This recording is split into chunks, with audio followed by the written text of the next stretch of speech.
Hello guys, welcome back to my channel. I am Tausif and you are watching Grow Your English.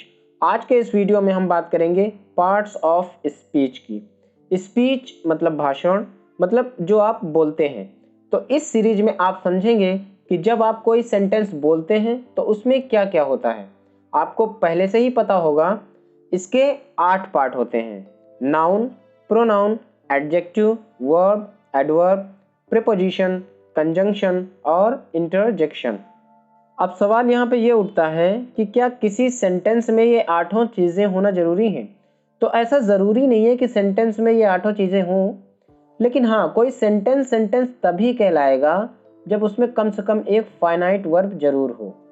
Example के लिए मान लो आपको घर बनाना है, तो उसमें बहुत सारी चीज़ों की ज़रूरत होती है, जैसे सीमेंट, गिट्टी, मोरंग, बालू, ईंट, लोहे की सरिये। ठीक है, ये सारी चीज़ें चाहिए। अब अगर इसमें आपके पास बालू ना हो तब तो घर बन जाएगा, कोई दिक्कत नहीं है, लेकिन अगर आपके पास सीमेंट ना हो तो शायद घर नहीं बनेगा। ठीक इसी तरह पार्ट्स ऑफ स्पीच जो हैं, ज़रूरी नहीं है कि किसी सेंटेंस में ये 8 हों, लेकिन वर्ब का होना बहुत ज़रूरी है। बिना वर्ब के कोई सेंटेंस नहीं कहलाएगा। तो चलिए एक ओवरव्यू ले लेते हैं इन सब का। बाकी इनके सेपरेट वीडियो बनाएंगे जहाँ पर सिर्फ इम्पॉर्टेंट पॉइंट टच करेंगे। तो सबसे पहले हम लोग बात कर लेते हैं नाउन। नाउन क्या होता है? आपको पता होगा, noun is the name of any person, place और थिंग। किसी व्यक्ति, जगह या वस्तु के नाम को नाउन कहते हैं। ये डेफिनेशन ठीक है, लेकिन शायद इसे और समझने की ज़रूरत है। आप कह सकते हैं इस दुनिया में जो भी चीज़ें आप देख सकते हैं या महसूस कर सकते हैं वो सभी नाउन हैं। इसको समझने के लिए आप नाउन को 2 पार्ट में कैटेगराइज कर सकते हैं: कॉन्क्रीट नाउन और एब्स्ट्रैक्ट नाउन। हाँ, हमें पता है एब्स्ट्रैक्ट तो नाउन के टाइप में आता है, वो हम बाद में डिस्कस कर लेंगे। जो भी चीज़ें आप देख सकते हैं वो सभी कॉन्क्रीट नाउन में आएंगी, जैसे बॉय, टीवी, पेन, मोबाइल। और जिसे आप महसूस कर सकते हैं वो सभी एब्स्ट्रैक्ट नाउन में आ जाएंगे, जैसे जस्टिस। शायद इसे देखा नहीं जा सकता, इसे महसूस किया जा सकता है। लक, नेचर, टैलेंट, ये सभी चीज़ें हैं जिनको देखा नहीं जा सकता, लेकिन इनको महसूस किया जा सकता है। तो जो चीज़ें आप देख सकते हैं उसको आप कॉन्क्रीट नाउन से समझिए, और जो चीज़ें सिर्फ महसूस की जा सकती हैं वो एब्स्ट्रैक्ट नाउन होती हैं। चलिए आगे देखते हैं प्रोनाउन। नाम से ही आप आइडिया लगा सकते हैं, प्रोनाउन मतलब नाउन से इसका कुछ ना कुछ तो संबंध होगा। आपको डेफिनेशन रटने की ज़रूरत नहीं है। आप कह सकते हो ऐसे शब्द जिनको नाउन की जगह रखा जा सकता है वो सभी प्रोनाउन हैं। आपको पता होगा I, we, you, they, he, she, it, ये सभी प्रोनाउन होते हैं। इसके अलावा भी प्रोनाउन होते हैं। मान लो आपका किसी ने पर्स चुरा लिया, तो अब आपको पता नहीं है कि उसका नाम क्या है, तो आप यही तो बोलेंगे समवन या समबडी। ठीक है, तो समवन, समबडी, एनीवन, एनीबडी, ये सभी प्रोनाउन हैं। हु को भी हम प्रोनाउन की तरह यूज़ करते हैं, WHO, हु, इसको भी प्रोनाउन की तरह यूज़ किया जाता है। जैसे मैं बोल रहा हूँ ये किसने किया, तो हम बोलते हैं हु डिड दिस, या मेरा फ़ोन किसके पास था, हु हैड माई फ़ोन। यहाँ पर हु को किसी के नाम की जगह यूज़ किया गया है, इसलिए हु एक प्रोनाउन है। और हम कभी कभी क्या होता है, बहुत सारे नाम हमको एक साथ बोलना होता है जिनको हम नहीं जानते, तो हम क्या बोल देते हैं, ऑल। ठीक है, तो ये भी एक प्रोनाउन है। चलिए आगे देखते हैं एडजेक्टिव। इसके नाम से ही आप पता कर सकते हैं, ऐड मतलब कुछ जोड़ना, मतलब किसी नाउन या प्रोनाउन की मीनिंग में कुछ ऐड करने वाले वर्ड्स को एडजेक्टिव कहा जाता है। वैसे तो एडजेक्टिव बहुत सारी चीज़ें ऐड कर लेते हैं, लेकिन अगर मैं शॉर्ट में बोलूं तो कई बार आप देखेंगे कि किसी नाउन या प्रोनाउन की क्वालिटी या क्वांटिटी बताने वाले शब्द ही एडजेक्टिव होते हैं। एग्जाम्पल से समझिए, जैसे मैं बोलूं पेन। पेन एक नाउन है, आपको पता है। अगर मैं बोलूं रेड पेन, तो यहाँ पर रेड क्या है, ये एडजेक्टिव है, क्योंकि ये नाउन की मीनिंग में कुछ ऐड कर रहा है।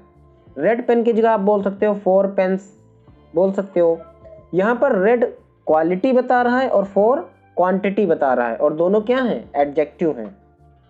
इसी तरह जब आप बोलते हो गुड, ऑनेस्ट, ब्यूटीफुल, ये सब एडजेक्टिव हैं जिनसे आप किसी नाउन या प्रोनाउन की क्वालिटी दिखा सकते हैं।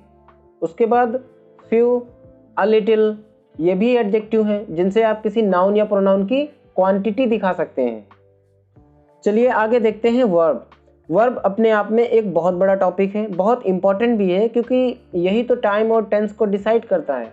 इनफैक्ट किसी भी सेंटेंस में वर्ब का होना बहुत ज़रूरी होता है, वरना वो सेंटेंस कहलाएगा ही नहीं। इन सभी पार्ट्स ऑफ स्पीच के अलग अलग वीडियोस बनेंगे जहां हम लोग डिटेल में समझेंगे। यहाँ पर आप इतना समझिए, वर्ब से हम एक्शन को दिखाते हैं या स्टेट को दिखाते हैं। जैसे प्ले एक वर्ब है, हम बोलते हैं आई एम प्लेइंग, ठीक है, मैं खेल रहा हूँ, तो ये एक्शन को दिखा रहा है, क्योंकि खेलने के लिए कुछ ना कुछ तो फिजिकल एक्टिविटी होती है। लेकिन हैव, ठीक है, ये भी एक वर्ब है, लेकिन अगर मैं बोलूँ आई हैव अ पेन, मेरे पास एक पेन है, तो यहाँ पे कोई एक्शन नहीं है। तो कुल मिला के बात ये है कि वर्ब से हम एक्शन को भी दिखा सकते हैं और स्टेट को भी दिखा सकते हैं। ये बात ध्यान में रखना, आगे बहुत काम आएगी। चलिए आगे देखते हैं एडवर्ब। नाम से ही पता होगा कि यहाँ पे भी कुछ ऐड होगा। इतने छोटे वीडियो में मैं ज़्यादा कुछ नहीं बता पाऊँगा, लेकिन आप कुछ बातें ध्यान रखिए।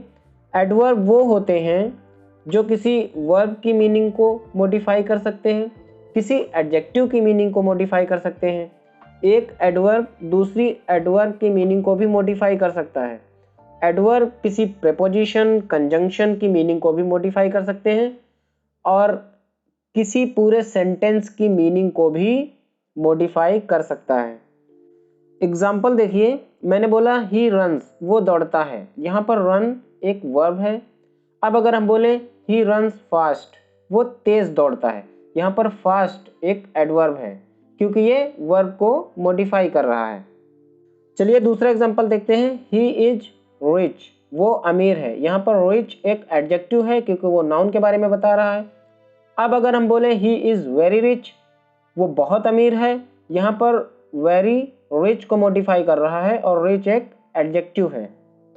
तो यहाँ पर पहले एग्जांपल में एडवर्ब ने वर्ब को मॉडिफाई किया और दूसरे एग्जांपल में एडजेक्टिव को मॉडिफाई किया। इसी तरह एडवर्ब किसी दूसरे एडवर्ब को मॉडिफाई कर सकता है, प्रपोजिशन, कंजंक्शन, ठीक है, और कभी कभी तो पूरे सेंटेंस की मीनिंग को भी मॉडिफाई कर सकता है। चलिए आगे देखते हैं प्रीपोजिशन। नाम से ही आप आइडिया लगा सकते हैं, इनसे आप पोजीशन को दिखा सकते हैं। जैसे ओवर, ऊपर, ठीक है, अंडर, नीचे। कभी कभी आप बोलते हैं आई एम एट होम, मैं घर पर हूँ। एट यहाँ पर पोजीशन को दिखाता है। I am in the car, मैं कार में हूँ। इन यहाँ पर पोजीशन को दिखा रहा है। तो over, under, at, in, on, into, in front of, ये सारे प्रीपोजिशन हैं और इनका हम एक सेपरेट वीडियो बनाएंगे जहाँ पे डिटेल में हम लोग समझेंगे। चलिए आगे देखते हैं कंजंक्शन, ठीक है। जंक्शन, इसका मतलब क्या होता है? संगम। संगम किसे कहते हैं? जहाँ पे बहुत सारी चीज़ें आके आपस में जुड़ती हैं। तो बहुत सारी चीज़ें इंग्लिश में क्या हो सकती हैं? जैसे आप शब्दों को जोड़ सकते हैं, फ्रेज को जोड़ सकते हैं, क्लाउज को जोड़ सकते हैं और एक कंप्लीट सेंटेंस को दूसरे कंप्लीट सेंटेंस से भी जोड़ सकते हैं। एग्जाम्पल देखिए, रोहन के पिता राजेश हैं, सोहन के पिता राजेश हैं। इसके बजाय हम ये भी तो कह सकते हैं रोहन और सोहन के पिता राजेश हैं। रोहन और सोहन एक वर्ड है, इन दोनों वर्डों को मैंने एंड से जोड़ दिया है और एंड क्या है? एक कंजंक्शन है। चलिए दो सेंटेंस को भी जोड़ के देख लेते हैं। आई इन्वाइटेड हिम, मैंने उसे बुलाया। ही डिड नॉट कम, वो नहीं आया। ये दोनों अलग कंप्लीट सेंटेंस हैं, इनके बीच में हम बट लगा दें, ठीक है। I invited him but he did not come, मैंने उसे बुलाया लेकिन वो नहीं आया। तो यहाँ पे जो बट है ये एक कंजंक्शन है, क्योंकि इसने दो सेंटेंस को आपस में जोड़ दिया। चलिए आगे देखते हैं इंटरजेक्शन, ठीक है। ये फीलिंग्स या इमोशंस को दिखाते हैं। जैसे कभी कभी हम लोग क्या बोलते हैं? ओ या ब्रावो या अलास, ठीक है, ये बोल के हम लोग दुख जाहिर करते हैं, अलास बोल के।